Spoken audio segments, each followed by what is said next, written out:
la data de 4 februarie 2013, parchetul de pe lângă Judecătoria Pașcani a formulat o propunere de arestare preventivă în privința a doi tineri de 24, respectiv 19 ani,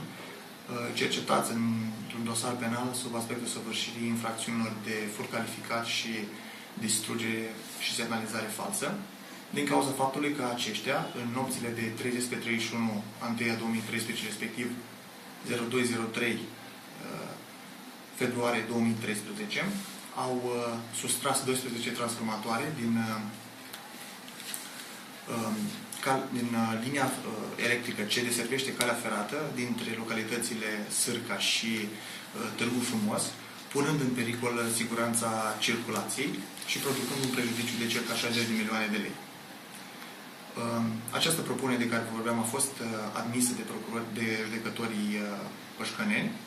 și urmează ca cei doi tineri să fie cercetați sub